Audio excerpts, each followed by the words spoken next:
We wish to acknowledge this land on which the long COVID web operates. For thousands of years, it has been the traditional land on the Huron-Wendat, the Seneca, and the Mississaugas of the Credit. Today, this meeting place is still the home to many Indigenous people from across Turtle Island, and we are grateful to have the opportunity to work on this land. So just a bit of a reminder of the purpose of these sessions. Firstly, to share evidence-based information, research results relevant for decision makers, researchers, clinicians, patients and families, as well as the general public. Secondly, to provide ongoing updates, spotlights on emerging evidence and scientific information about the activities of our national network. And lastly, but not leastly, to contribute to reducing and managing misinformation about long COVID.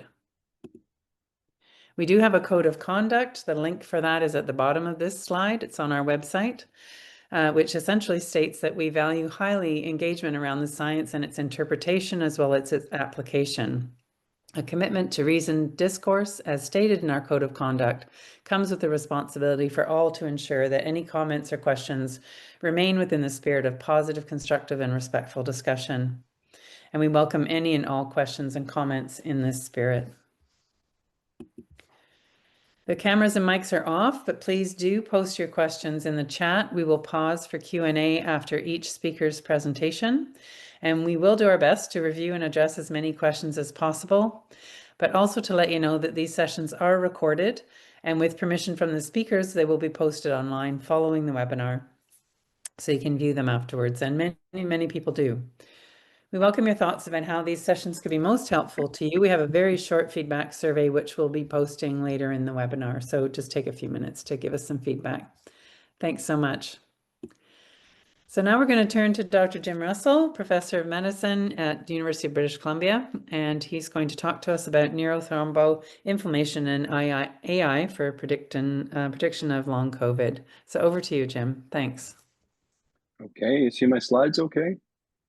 We do. They're not in presentation mode, but they're there. Just getting that. How's that? Perfect. Thank you. Okay, well, thank you very much, Susan, and thank you, Angela, and your leadership team for all the inspiration, guidance, and funding that's made these studies possible. I'm part of the Long COVID Web, been a leader of the first group, which is the basic biomedical and biomarker group.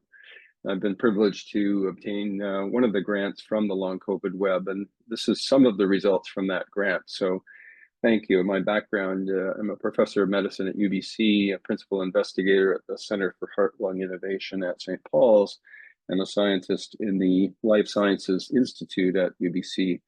And the title you can see here is kind of a teaser. We'll have some data about neurothromboinflammation and some pretty interesting data about an area I'm not deeply into, but we've been doing some work on AI and an AI clinician for certain areas in medicine.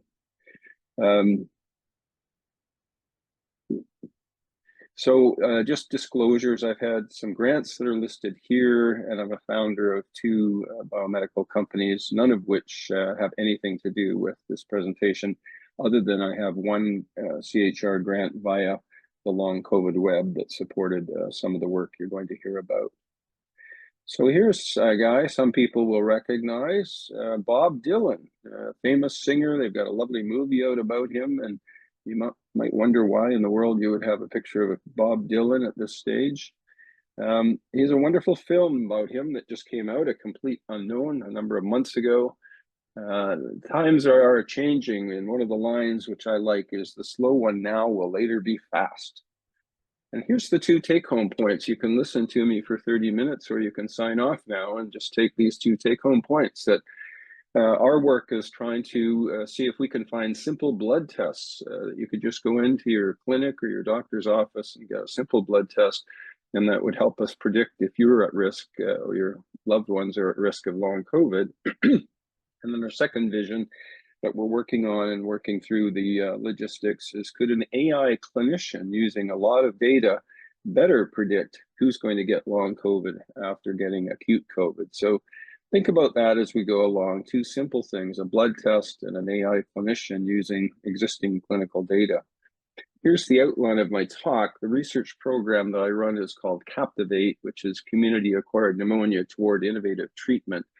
And what I'd like to do is quickly cover that. I'll talk about the BC long COVID clinics where our patients in the current study were recruited, talk about how biomarkers can provide hope in this disease for prediction of progression of the disease and hope for drug discovery for treatment or prevention. And then I'll talk about the specific study we did on brain and systemic inflammation biomarkers to predict long COVID, our thoughts about design for an AI clinician study of long COVID. I'll show you the study we have already done in pneumonia, which was published, and ask that provocative question, could we actually have an AI clinician helping human clinicians more accurately predict long COVID? So pneumonia, here's where a lot of the patients started with moderate, mild, moderate, or severe pneumonia. That was the commonest site of infection. We've shown strep pneumo, a bacterial organism on the bottom, and the pneumonia is treated in the case of COVID with antivirals and other supports to immunity. In the case of bacterial pneumonia, we kill bacteria, but we also use antivirals to kill the SARS-CoV-2 virus. But we do know that there's toxins, inflammation that attacks vital organs, leads to lung, heart, and brain injury. And I'm an intensivist, so this is where I step in and support people that become critically ill. But this inflammatory cascade triggered by the bacterial or viral organisms is what leads to the heart, brain, lung, and other injury that leads to some of the long COVID complications that are so debilitating. So what about the path for patients? It's a tough one because we've got a number of risk factors. If you get acute COVID, some of the risk factors for progressing or having a severe acute phase and a prolonged phase or vaccine hesitance. During the pandemic, people wouldn't go to doctors for fear of getting COVID. It was difficult and there was inadequate treatment as a result of underlying risk factors. Rising alcohol and drug use and overcrowding emergency departments. This is less frequent now, but our healthcare system is still tough to get in and get the care that we all need. So there's delay in diagnosis. Another variable is if you're being treated, the response to drugs was variable, ICU availability for beds, for ventilators, and all of that triggered this pathway that led to more disability and more long COVID outcomes. So our team in British Columbia, I didn't lead this, Dear 11 did, created some long COVID clinics across BC to try to both care for patients and do research so we could take the advantage of seeing many, many patients, you'll see this later in the thousands, to try to understand the pathophysiology and treatment. What about these long COVID clinics? Well, the best way to learn about them is go to the New England Journal Catalyst Innovations in Care Delivery, a new journal in 2023 launched by the New England Journal. And we have a provocative title, A Learning Health System for Long COVID Care and Research in British Columbia. It's quite a good article and I urge you to have a look at it. It's the way medicine should be done, I believe, in the future, where we really meld together the care and the research to learn in our health system how to make better decisions and better treatment. So our patients that I'm going to show you came into those clinics via hospital admission. I'm going to show the subgroup of hospital admitted patients, but there's also a large group of patients in our clinics that were outpatients and never admitted to hospital. But all of the patients were referred at 3 months of symptoms after acute COVID to 5 clinics in British Columbia. And just as an example, in the first 2 years, the clinic saw about 6,500 referrals. And we're seeing at 3, 6, 9, 12, and 18 months, 60% because it's a large province, we're seeing virtually. And then parallel to the clinical care group, there was a facilitated research enterprise funded. This was all funded by the Ministry of Health in BC. Basically, what I'm going to show is the work we were able to do, taking advantage of the blood biobank and then standardized questionnaires for patient-reported outcomes. The ones we focused on, which we thought were important because this is what patients tell me and tell my colleagues bothers them, was quality of life, shortness of breath, and frailty. They're standardized questionnaires, quantitative questionnaires that were filled out by patients. So biomarkers in long COVID, I really do believe if we could make some breakthroughs there, would really help us to understand who's at risk and can we predict better who's going to get mild, moderate, or severe long COVID, and then try to intervene early with interventions that could be treatment and prevent the progression to long COVID. That's the vision I think we all have within the long COVID web, working across Canada in a number of different labs, clinics, and hospital sites. So here's another sidebar. Piet Mondrian is one of my favorite artists, and he relates to some of the work I'm going to show called heat maps. Well, Piet Mondrian, if you haven't known him, I've seen some of the work in galleries in Europe, was a 20th century Dutch abstract painter, and his work he felt was searching for universals, kind of like we do in science. We're not trying to find one-offs, we're trying to find universal causal pathways and universal treatment, maybe not for every patient, but for specific patients. Mondrian used three primary colors, red, blue, and yellow, three primary colors, three primary values, black, white, and gray, and two directions, horizontal and vertical. And ironically, I just learned this a couple of days ago, getting the talk ready, he died of pneumonia in 1944. And this is what his work looks like. I find it very appealing. It's kind of mesmerizing to sit in a gallery quietly looking at these beautiful paintings and just let your mind flow as to what they mean. I'm not going to do an art history lecture, but I'm going to show you in a few minutes how that relates to the work that we do. This kind of reminds me of a Mondrian. So this is a published paper we did where we compared the thromboinflammatory response in COVID versus non-COVID community-acquired pneumonia, published last year in the Journal of Innate Immunity. And these heat maps on the rows are the 35-ish cytokines that we measured, and the columns are the about 100 patients. So each column is a patient, each row is a cytokine, and these are the COVID patients on the top on day 0, a day of admission to hospital. And these are the non-COVID community-acquired pneumonia. Now, COVID was caused by one virus, the SARS-CoV-2 virus. Community-acquired pneumonia is caused by bacteria, viruses, a variety of bacteria, a variety of viruses. Hierarchical clustering is shown here, and it shows how groups of cytokines cluster together.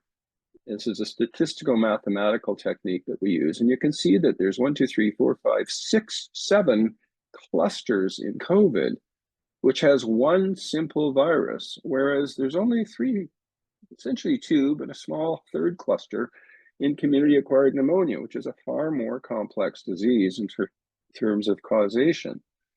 So this was published. We have a lot of other data in there, but it really suggests to me, and this is why it was attractive, that in human evolution, we defined and developed as humans a simple, effective thromboinflammatory response in pneumonia, whereas in COVID, we had a confused, I call it, ineffective response that infers that there's maybe more complexity, and that's why it's been tough to find treatment and prevention. Let's talk about the study that we did. This was our original hypothesis. This is the SARS-CoV virus leading to increased brain biomarkers, cytokine storm, or increased cytokines. At previous high IgG levels we showed were preventive. And in this study, we tested whether you got steroids or not. And then we looked at some of these long COVID outcomes at 3 and 6 months. I'm going to, for brevity, only show you some of the 3-month data. So the first observation, I won't go through the details, but each panel is admission day, 3 months, and 6 months. This is one of the brain biomarkers, another brain biomarker. And what it shows is that they tended to be higher and decreased over time. A number of other biomarkers here shown are significant with p-values that are significant. And we only found 7 cytokines that persisted elevated throughout the course from 0 to 3 to 6 months. So there was sustained elevation as marked by 7 specific cytokines. The second, this is again a heat map. These are the cytokine biomarkers on the day of admission in month 3. And these correlation colors are red is highly correlated in a positive direction, blue is correlated in a negative direction. And these rows here are the clinical outcomes in these questionnaires that we measured. And what we really show is there really wasn't too much, unfortunately. The tightest correlation was if you had a brain biomarker or both of them elevated at admission, it tended to stay elevated at 3 months and 6 months. But the color density, the intensity of the color tells you there's more correlation. So it wasn't very encouraging when we looked at all patients. Here we look at the males, and you can see it's a little different. It's kind of what I call a cool blue, low correlations in the negative, correlations in the negative direction, sometimes fairly dark. But look at the females, which are at a higher risk of COVID and long COVID rather. Much more hot, I'll call it, bright red, a lot of bright red correlations, and particularly some correlations between some of our admission biomarkers measured in females on the day they were admitted to hospital, and these measured quantitative outcomes that measure quality of life, frailty, and shortness of breath. So it seems that males have quite a different pattern than females. Here's the males again. Think of the Mondrian painting. It's a completely different image. And we've done some statistics on that. I won't go into that in great detail. But I will show here the clustering of all patients on day 0, the day of admission to hospital, 3 months and 6 months.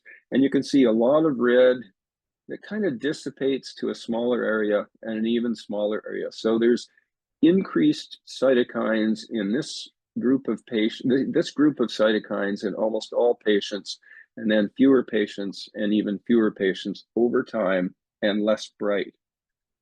Look at the females though. It stays brighter and more of them have elevated, not as many, not striking, and there's only 2 clusters in the females. So it suggests that there's sustained inflammation that's more present and more persistent in the females than the males. And so going back to where we started, overall, we didn't see a striking relationship between biomarkers and cytokines with our outcomes, except in females. And so what we suggest and conclude are that, first of all, there's sustained inflammation in females. Second, it's possible that a simple 7 cytokine test could be done to predict the quality of life. That was the main outcome that was correlated with these cytokines in females with COVID. I didn't show a slide because it was a negative result. We didn't see any effects if you were treated with steroids in the hospital for acute COVID. That didn't have any correlation with either the development of the biomarker levels or the severity of long COVID. What about an AI clinician? Maybe that theoretical computerized clinician could do a better job. So here's a publication we have that's come out about 2 months ago. For those of you who don't know anything about it, that includes me up to 6 months ago. Have a look at this paper. It's quite interesting. And we asked the question, could machine learning or an AI clinician accurately predict variables in the emergency department only for the later need of life support in patients that go to the ward? So we took out the patients that went to the ICU, to my area on the day of admission. 90% of these patients go to the ward, and many of them deteriorate unexpectedly and either die or have disability, or the ICU team comes to see them. So we were curious whether we could accurately predict the patients who get worse, and getting worse meant needing vasopressors to support blood pressure, dialysis, or ventilation. So here's how the study was done. 4 international cohorts that I have funded through CHR. On the day of admission in the emergency department, we recorded 773 unique features: sex, age, hemoglobin, etc. There's 773 features on the day of admission. And we used a COVID training set, a COVID validation set, a community-acquired pneumonia not due to COVID, set 1, set 2. And we did an AI analysis. Could we predict the use of life support or not? And then we compared that to a conventional statistical analysis using logistic regression in the same data sets. I won't go into the details. Here's the 773 features across the columns. This is the first 1,210 patients with pneumonia in the rows. And these are the steps that George Chen, the lead author, did that lead through the various computational approaches that spit out, if you will, whether or not a particular patient when you look at 773 features now, I don't know about most people, but I'm quite sure that most of us don't have a human brain that can memorize, see patterns, and compare 1,210 patients, 773 features, but the AI clinician can. And we found these very striking high area under the curve, receiver operating curve. For those who haven't seen these, this is the 50-50 chance where there's no correlation, this straight line. But the higher this goes and sort of travels along this upper corner, the higher the accuracy in predicting in this bar, in the derivation COVID panel, the use of vasopressors in yellow, the use of the ventilator in orange, and the use of dialysis in purple. And you can see the area under the curve is very high, 0.96, 0.96, 0.89. So in the derivation cohort, very accurately, the AI clinician with 773 features can accurately predict which patients on the ward are going to need to have life support. Not quite as high, 0.91, 0.92, 0.89, but still very good in the pneumonia validation COVID set, CAP data set. And here's what it showed. The accuracies, for example, for this is for ventilation use, were in the low 90s to high 80s with the AI clinician, but only in the 60s, mid and high 70s with logistic regression. So we concluded, could an AI clinician actually help us? And are clinicians any better? We didn't test clinicians' ability, but it raised the question for us, could an AI clinician help? So we're now working with databases in British Columbia to test the same methodology in our 7,000 long COVID patients seen in our clinics and look at all of the early day zero variables and see if we can predict of the quantitative outcome scores with an AI clinician, those who did or didn't, or how severe the long COVID was. So I've left some time for questions. The times they are a-changing. Bob Dylan, we will hopefully have blood tests for long COVID, and hopefully if we could validate this, my vision is that we have the opportunity within our publicly funded healthcare system to have well-validated, robust AI clinician programs, perhaps used in our clinics, in our emergency department. And you can imagine, just as a clinician needs an X-ray to help diagnose pneumonia, just needs some blood tests to help diagnose heart attack, maybe one day we'll use an AI clinician, not to take away the clinician humans, but to help those human clinicians make better decisions. So I want to say thank you to Angela, leader of the Long COVID Web, and the whole team, Dear Levin, who directed these long COVID clinics. This is some of the team that's worked and the funders and some of the external labs for some of our other studies. This is my basic science team. This was about a year ago, and this is the current team. And then just to give you a sense of the basic science lab and how much it's grown, this is our picnic about 2 weeks ago on the beach in Vancouver. This is Dr. Peter Cullis, who's a senior professor who I work with, and me, and then all of these brilliant, much younger scientists and trainees that make the basic science lab work.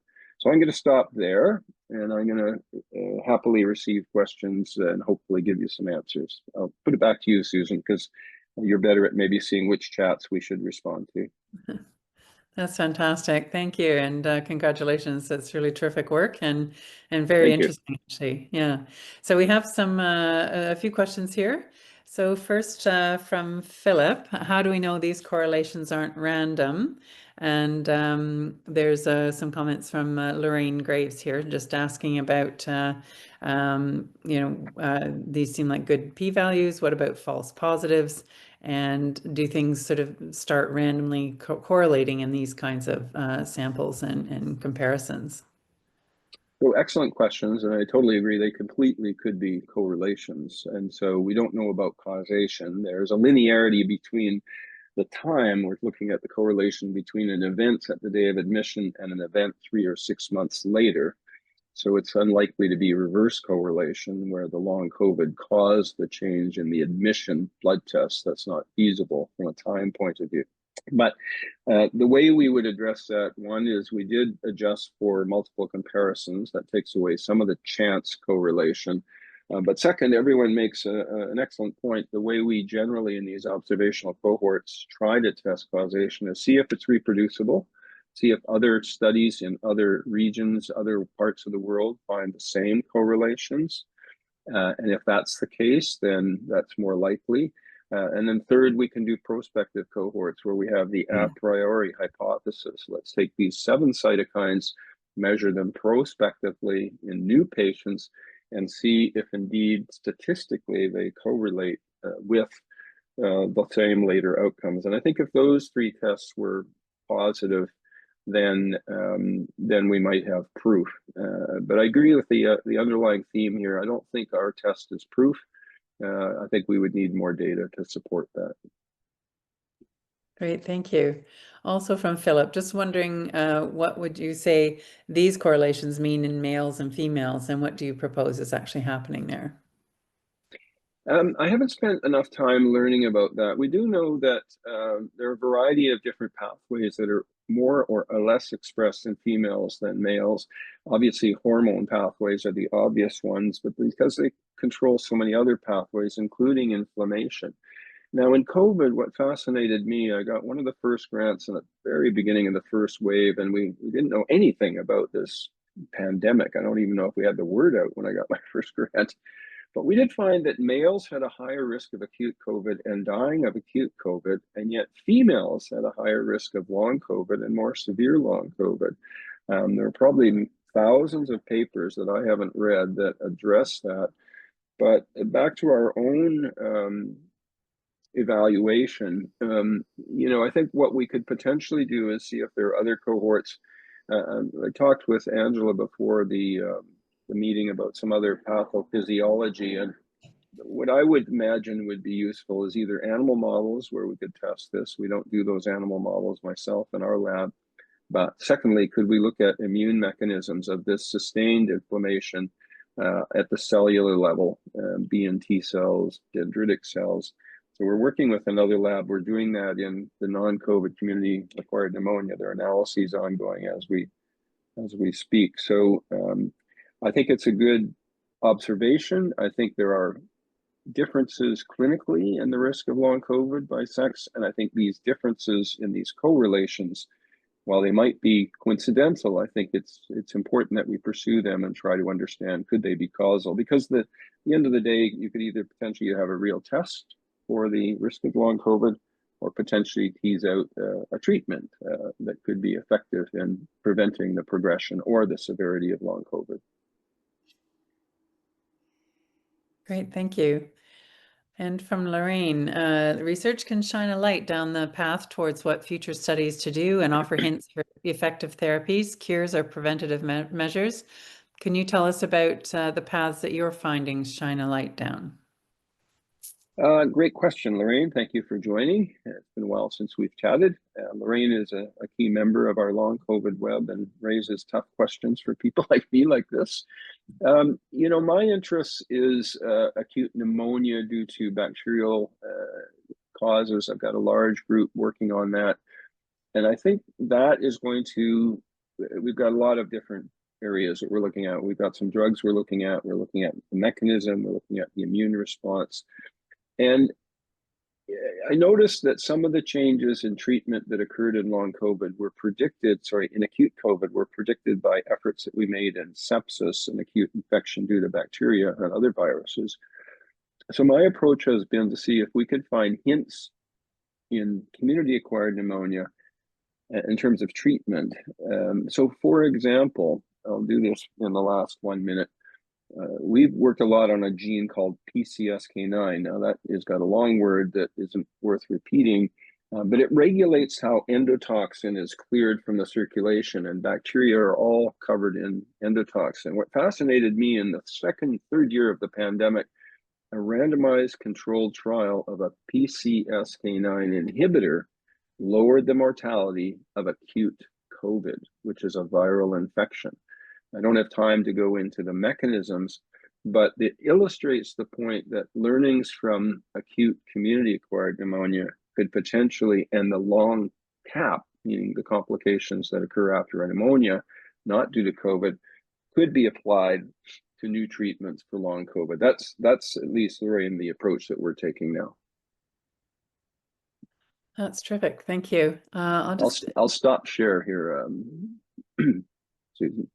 That's great. Thank you. Not sure, Angela, do you have any comments or questions for Jim? Thank you, Jim, for doing this. So actually your earlier work too provided some insight into sort of derangements in the metabolic pathways based on sort of your proteomics stuff. I have to agree with Phil that like what you're seeing, I don't really know how I can use it in the clinic right now. I agree. I mean, I think maybe a year or more or, whatever down the road, when cytokines are available for testing. So in general, cytokines are not available for clinical testing. So unless like you have some special deal, BC funds it, is that correct? Well, yeah, actually, what's interesting, I think it's the science. If I agree that our study doesn't prove a test, it needs to be repeated. If we imagine that this was true, and it doesn't matter which the seven, let's imagine you had a number of patients in a number of studies and you found 3 cytokines. There's a test, I won't tell the name because it's a commercial test and I blanked on the name of it, but you can do a cytokine analysis in the emergency department in 75 minutes. That's highly accurate. So we tested TNF, IL-1, and IL-6 in about 150 community-acquired pneumonia patients in the emergency department, and then compared that to our conventional ELISA. And these kits are available, but can we prove, I think you nailed it, can we prove which cytokines you'd want to measure? But technically, and we've bought a couple of those kits for my bacterial pneumonia program. So it's not the technology, it's more, and they're cheap. They're very cheap. It's not expensive once you buy the machine. It's more, can we get robust proof that these are the 5, 6, or 3 or 4 cytokines you want to measure? The technology is actually there and could be used to do it quickly enough that it would be meaningful. Yeah. And I think the other piece is like, what about those who didn't show up in the emergency room? Wasn't sick enough to show up in the emergency room? Does these sort of results apply to that as well, right? So probably not. Probably not. My opinion would be probably not. We didn't collect blood from those patients, unfortunately, so I can't personally test that. But there are other groups that did collect blood at the onset of acute COVID in outpatients. So I think it's an excellent question that we unfortunately can't address in our BC clinics. Thank you. Thanks so much. Thanks, Angela, and thanks, Jim, again. That was terrific, and we will have that recording online fairly soon after this. So I'd now like to turn to Dr. Manali Mukherjee. Thank you so much for joining us. I know you've both been very busy and traveling and have many other priorities, but thanks for joining us today, Manali. Manali holds a chair in respiratory diseases at McMaster University, and she's going to tell us about the current literature, known symptoms, and underlying immunology of long COVID patients who have a high respiratory burden, and how it could be identified using a clinically validated questionnaire. So I'll turn it over to you, Manali, and see if you'd like to share slides to start. Absolutely.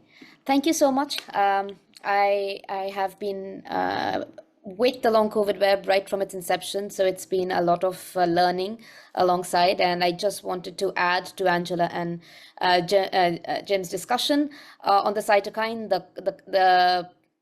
The machine that he was talking about is Ella, and that's what I've been using, and we have been getting consistent results for the last 5 years, and it will attest to young PI's fact that I actually bought the machine with a little bit of money that I have in my endowed chair. That kind of confirms how well it suited it is in not just research, but also in translating it into clinics. So hopefully, I'm going to show you some data anyway with Ella and going ahead. And they do have emergency use in US, and they just got the CE of IVD use in Europe for clinical use. I am working with the company right now to see if we can get it for clinical use in Canada. But I'm working from the sputum side of things because that's what I did before COVID, and I'm still there. But it would be wonderful also to bring it into the long COVID domain. So I will talk about it. So great. Thank you for giving me that space. Let me share my slides, please. So I hope I'm sharing the right slides. All right. Can you see it? Yeah. Yes, Yeah. just need to switch to presentation view. Thanks. Hold on. Oh, I'm sorry. I'm sorry. Oh God. I'm just brilliant. Okay, so in the next 20-25 minutes, I'm going to give a brief on the work that we have been doing in long COVID, but I'm specifically going to talk about the respiratory burden of long COVID, and because I think I'll be able to, at the end of this talk, give some cohesive understanding into helping clinicians who actually see these patients and interact with them. And that's how I have brought to this talk together this basic science work, which can actually be translated into the current conundrum that we have been facing as a community, scientific and medical community, for the last 4 years. Okay, so first I'll start with land acknowledgement. My lab is based in St. Joseph's Healthcare in Hamilton, which sits on the traditional territories of Mississauga and Haudenosaunee nations, and is within the lands protected by the Dish with One Spoon Wampum Agreement. So we live, work, play here, and we completely go by the laws and the same respect they hold for this land and its resources. These are my disclosures. I don't have anything to disclose other than the fact that I have had a personal history of long COVID, and I suffered for 18 months and I have recovered. So I know the pain and I know the frustration that this term entails. And I always use the slides just to give this whole point that what we are dealing with is not simple. What we are dealing with is very heterogeneous. And the fact that is most of the time the lab results, the clinical results that is available to the clinicians who are actually seeing these patients and dealing with the symptoms, the complications, the complaints, the frustrations, they are the ones who don't have, a result or a test that can actually help them. And it is literally that everything looks great, but clearly they also know that the patients are not doing their optimal. And if we look at the constellation of symptoms, a number of symptoms that are respiratory related, which makes sense because the initial site of pathology were infections. So I'm going to just play the groundwork as to where the study started, and I'll show you the evidence of why I think there might be a biomarker, a possible clinical biomarker.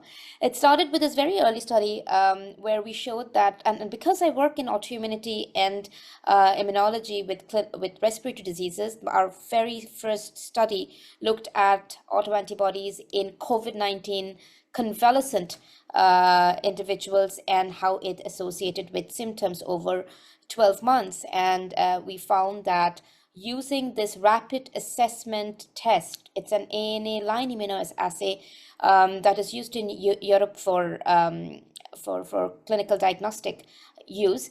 I just used the same one, and I was being able to show that there are indeed 2 specific autoantibodies that are increased. And it was just not me, but it was also 2 other groups at the similar time across Europe that showed, again, similar autoantibodies. So these come up as an AC4 pattern on the rheumatology panel. So again, the same ones that increase in long COVID are present at 12 months post their first infection, and it associates with fatigue, cough, and dyspnea. So from there, we got our next grant, which was to look for what these autoantibodies may do. Are they just there as an epiphenomena, or do they actually contribute to the symptoms, and do actually some of them have the risk and the fear of developing autoimmune diseases? So this was the premise of this grant, but within this grant is the respiratory angle that's involved, which I'll be talking about, but it's important that I talk about the basic study design.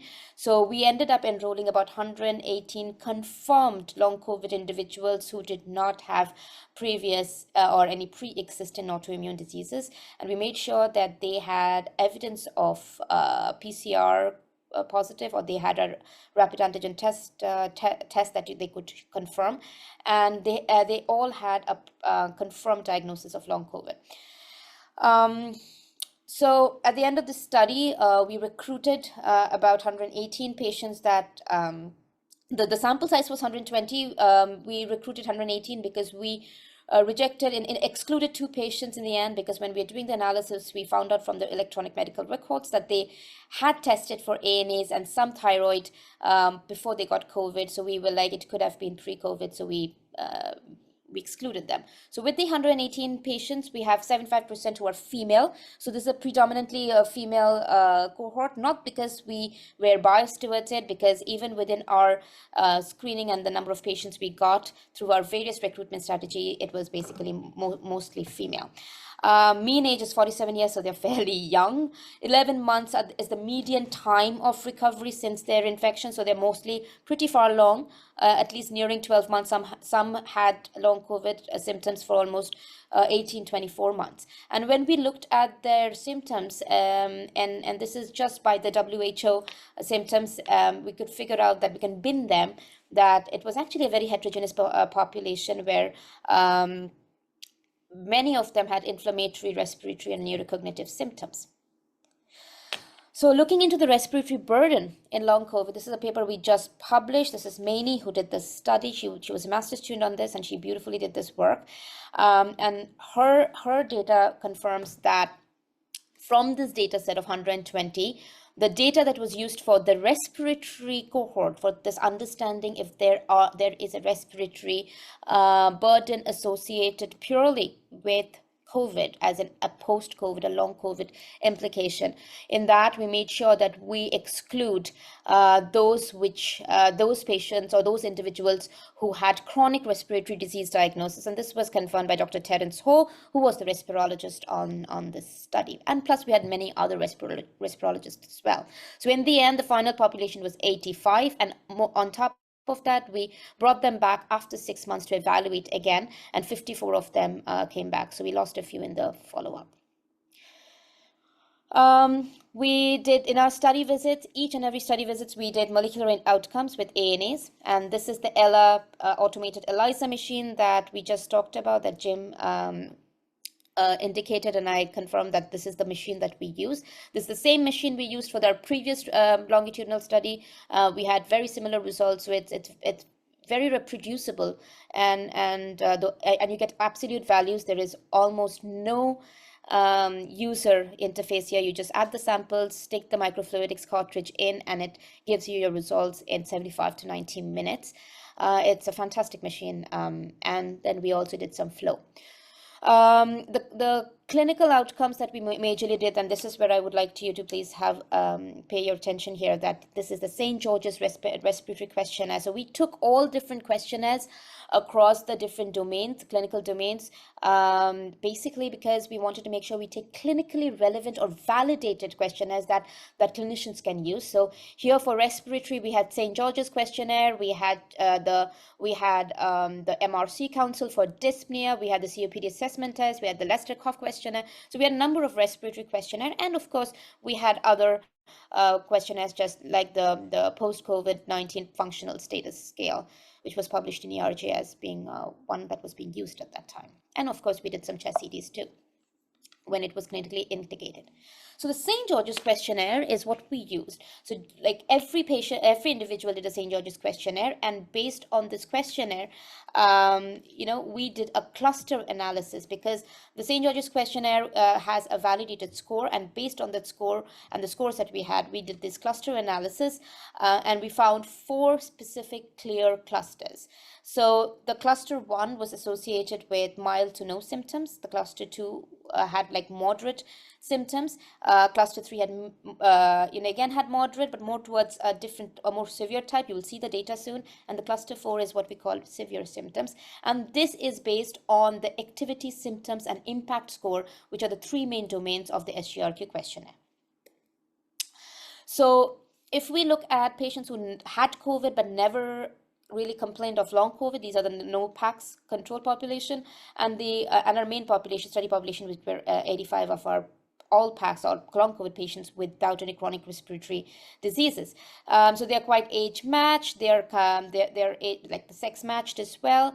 Our PAX patients were a little bit had a higher BMI, but if we really look into the cluster 1, 2, and 3, and 4, you will see it's cluster 3 and 4 that have that really, like, there's no difference when it comes to really seeing the status, maybe not even with smoking or even months post-COVID. The difference really starts happening when we look at different parameters. So for example, the first one we'll show is on your y-axis, we have plotted the percentage of participants, so the proportion of participants.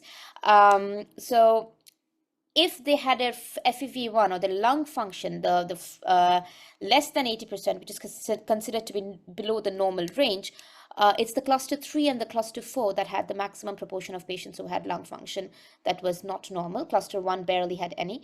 DLCO less than 80%, again, it was cluster 3 and cluster 4. If you look at the 6-minute walk test, so again, less than 80% predicted is considered to be clinically significant impairment to walking a distance because of respiratory burden. Again, this is more obvious and evident in the cluster 3 and 4. Post 6-minute Borg scale, so you take a fatigue assessment after they have walked the distance, and you can see that dyspnea was highest in those who were in the cluster 4, and the fatigue was highest in those who were in the cluster 4. And PCFS was the functionality score, the post-COVID functionality score. Again, this was mostly there in those who were in the severe cluster. Okay. So then we wanted to look at, okay, what's going on in their airways. So since, again, before COVID, my expertise lay around in airway inflammation and assessing airway inflammation. So this is the sputum that we did in a subset of patients who could cough up and produce enough sputum and gave consent to it.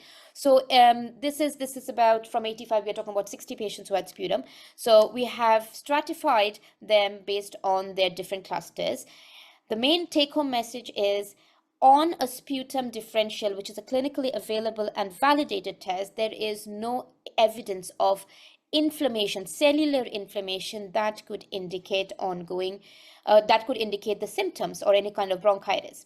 We also did different cytokines, like we showed in the methodology slide. Here, I've given you examples of IL-1 beta, IL-8, TNF-alpha.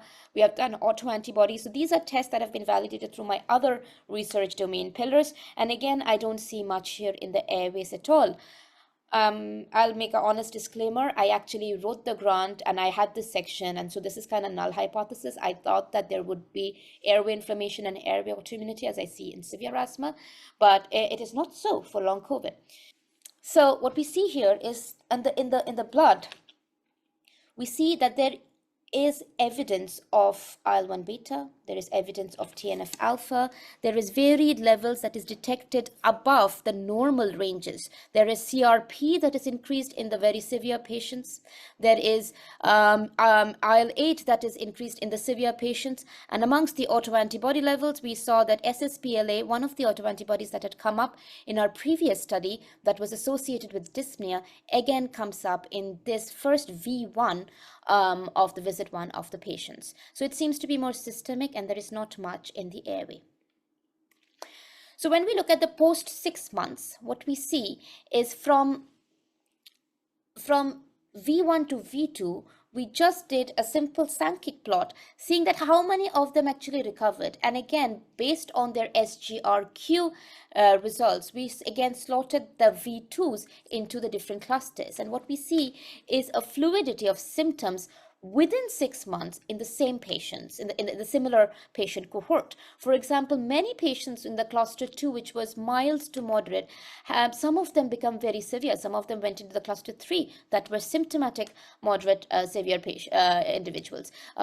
Very few of them actually went back to cluster 1 from cluster 4, but some of them did get back into the cluster 3. Point is that there is fluidity here. There are people who have done better over 6 months. There have people who have possibly stayed the same, and there are people possibly who have worsened. So keeping these 3 possibilities in mind, what we did was we now have stratified the patients, and this is on your x-axis, where you have improved 23 patients who showed improvement according to the rest, SGRQ clusters, 24 who remained same, and 7 according to the SGRQ, their symptoms, they worsened. And if we look at the other factors like the COPD assessment test, the patients who improved, they actually showed improvement in their scores. If we look at the number of symptoms post-COVID, this is the WHO questionnaire. Again, you can see there is some changes there is an improvement in their slide, but improvement in their scores. Their FEV1 shows improvement. As in, you had 13% patients who had less than 80%, which was now 4% at V2. But for the others, you don't see much. Again, when it comes to the SGRQ total score, you can see again the decrease. The anti-SSP-LA shows a decrease, which was the only, which was the molecular marker now that's coming up. So which means improvement in respiratory burden or the SGRQ respiratory scores is associated with the reduction of the antibody in the in the circulation, not in the airway. And we did a prediction analysis, and we found that indeed it predicts those patients who would have an improvement in their SGRQ activity and impact score. So the summary of this study gives us that there is a significant subset of previously healthy PAX patients, which means they have not had chronic respiratory diseases or any sort of respiratory diseases which required a respirologist or to see them, or even being on inhalers. So they have clinically relevant respiratory burden as identified by the unbiased SGRQ domain analysis. And the respiratory burden in PAX is associated with non-resolved systemic inflammation and autoantibodies, and not airway per se, at least not the central airways, because that's what the sputum will take. It will take up to 7 generations of the respiratory tree. What are the possible predictive biomarkers? So how does it help the patients and the clinicians? So there is this test, this SGRQ test, that you can ask your patients to fill out. There is a 6-minute walk test, which is clinically validated test, and you can see if they really are unwell. And the rapid assessment clinical tests, which are under development, or we really need a push and need some help to get these out there. One is the TNF-alpha level and the anti-SSP-LA antibodies. And of course, there are others in development, like neutrophil activation markers, circulating spike proteins. These are things that are actively, I'm involved with this research. So with that, I'll thank a lot of people. This has taken a massive amount of work and help, not just from the scientists, but from the medical community, the patient advisors, and most importantly, the long COVID web that has been tremendous in disseminating the knowledge, the thought, the vision, and I am open to questions from the group. And I sincerely apologize for the call that we got from the clinic. We have a study patient visit happening today, so I just got a call. I'm so sorry about this. No problem. Thank you so much. That was terrific work, and congratulations for what you've done so far. That's terrific. We do have a couple of questions here. One is, well, we have a comment, but there's one of our participants looking for a postdoc position. So if anyone has advice for them, you can let them. Yes, I am looking for a postdoc. Write to me. Great. There you go. Secondly, from Jim, how does autoimmunity trigger long COVID respiratory disease?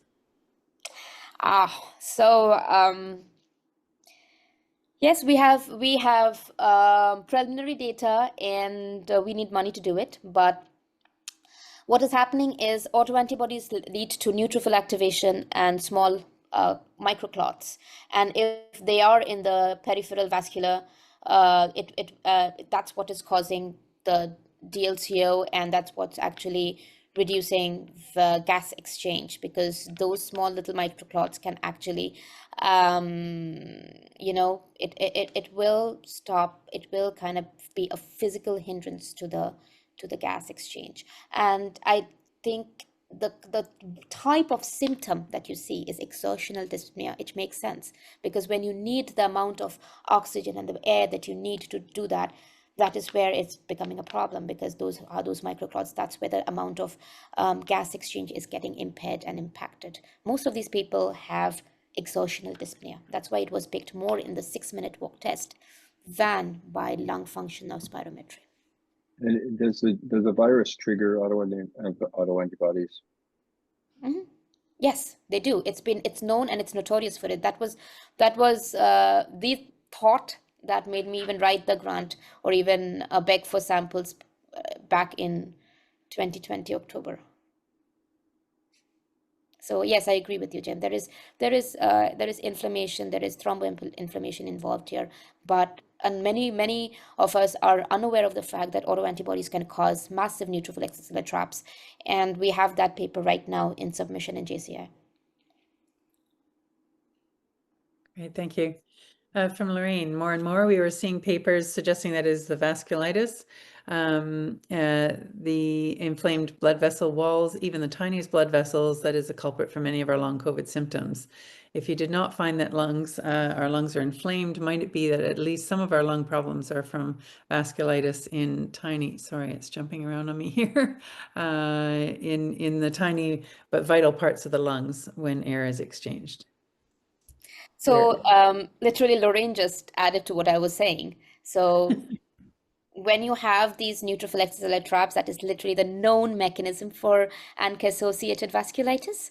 So in previously, before I worked on long COVID, I worked on EGP. I still do, on EGP and vasculitis, and neutrophil extracellular traps and eosinophil extracellular traps are known pathologies associated. So I had my interest to see that beyond ANCA, if there is a higher burden of autoantibodies, which happens in long COVID, if it can lead to netosis and then platelet aggregation and activation, and indeed it does. And that is the vasculitis symptom that others are picking up through other molecular outcomes or other study methodologies. So it all makes sense. Okay, thank you. Jim's asking if you controlled for respiratory medications. Yes, that was so we looked for medications, pre-medications, any need to even go to respirologists. They were all negated out. So these 85 were absolutely clean people who never had respiratory issues. And they weren't on medication during the follow-up? During the follow-up, yes, they were, because most of them were given a puffer at their visit 1. So their visit 2 data were controlled for it. That's why we saw also improvement. So whether the improvement, the outcomes, whatever, they were irrespective of it, because each one of them saw the same same respirologist and the same rheumatologist. And you did, some got puffers, some didn't. I'm asking whether the puffer or just improved response due to recovery. We did that. There was no maybe the subset, the sample size wasn't enough, but we did not see anything. And no steroid puffers, just beta adrenergic receptor puffers. You're right. So in the V1 itself, we didn't see anything. So V2 in the airway, we are not expecting. In the V1 itself, at the baseline itself, we did not see any on the airway inflammation. And no steroid puffers. I'll stop because I know others have questions. No one was getting a budesonide or other steroid puffer. Yes, they were given steroid puffers after V1, but before then, most of them, they were not given puffers. So that's my question, is to test whether the puffer with steroids in it had an effect on the recovery or not. That's so the thing is that the study was not powered for that. And I think there were more to it than just, it's not airway inflammation. So I think it's systemic. That's why we did not see anything. Okay. So from Gavin, we have a question about biomarker differences, sputum versus systemic. We did. So much to my dismay, nothing in sputum. Nothing that stands out in sputum. Some of the patients who have higher TNF alpha, they will also have a little bit of a higher mark in the sputum, but the clear difference, if we are talking about biomarker potential, it's systemic. Okay, thank you. Oh, Gavin has asked if we could unmute him. Nick, okay, maybe. Yeah.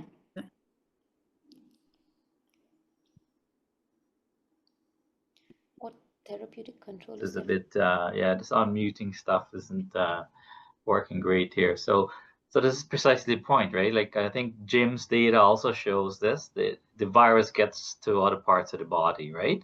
It's not a respiratory disease. It's a multisystemic disease. It's in the gut from Julian disease. Yeah. It's in the brain. We have just shown that with Grace. It's in the lungs. It's in the kidneys. It's all over the body. And sure, the vasculature is affected because the pericytes that line the vessels are very highly encoded with ACE2, right? So, and in the lungs, Nelly, you're gonna have so much vasculature there, right? In connection with your parenchyma, you're gonna have so much virus trapped in those vessels, right? Leading to all sorts of microvascular damage. I think in all the major organs, respiratory, brain, heart, gut, kidneys, and so on. So it's quite fascinating that it's such a systemic disease, very different from your traditional community-acquired pneumonia, right? Which at least starts off predominantly as a respiratory disease. So yeah, great work. I mean, I just wanted to present this data because this actually is published, and I think maybe this is something that the clinicians can take back to their, just if there's a difficult person that you're dealing with. I think SGRQ is helping, the 6-minute walk test is helping, and there is no much of an airway inflammation, but maybe the puff, 2-3 patients I've seen who have been given puffers, and I think from the level of mentally they feel happy that they're at least getting something that is helping them. So I think it's also, we have to also understand that psychology. But the point is that it's absolutely needed that we look into predictive biomarkers and how we can make this available. Wonderful. Any pulmonary fibrosis at all in your repeat CT scans? 2. See, one person who got CT-ILD, and another person MCTD. So that is part of the bigger group, right? The MCTD person had previous existing, I think, asthma or COPD, so they were not included in the study. Yeah, great. Okay, thank you so much. Yeah. You're welcome. Great. I think there's a few more questions there. I don't know if either yourself or Jim could have a look at those, but I did want to ask Lorraine's question here. Just, is there anything that from these results that you would suggest doctors do differently? So they can use SGRQ, which is a well-validated clinical tool that's used by respirologists that can be used. I always say you can look at fatigue assessment scale. It's a very quick questionnaire to really know if their fatigue is truly on the clinical level. So you can actually think about, clinically think about an intervention that may work. And 6-minute walk test really is something that is mostly set up with all respirologists, subspecialty or specialty clinics. So these can be done, and maybe then assess them giving a inhaler, or assess them if they still have CRP is high. So they can do clinically, you can do a CRP and see if the CRP is high. That will give you an indication of systemic inflammation. So to reduce inflammation, I will leave it to the clinicians at their discretion, but at least they will know what is causing the symptoms. So in my study, the CRP was high, TNF alpha was high, anti-SSP LA was high. If anybody wants to know how to do them, they can either send me samples, because I'm really setting up things here, or I can give you which kit to buy so that you can do it if you have research availability available at your end. These are very, very simple tests to do. Please believe me, they are very simple. No rocket science, nothing. The sense of my research lab is we do very simple tests. That's terrific. I just want to echo what Angela has said in the chat here to thank both of you very much. It's 2:06 now, and we really should stop because I know others have to leave. But thank you very much, both of you. All the best with your future work, and thanks for all of your contributions to date.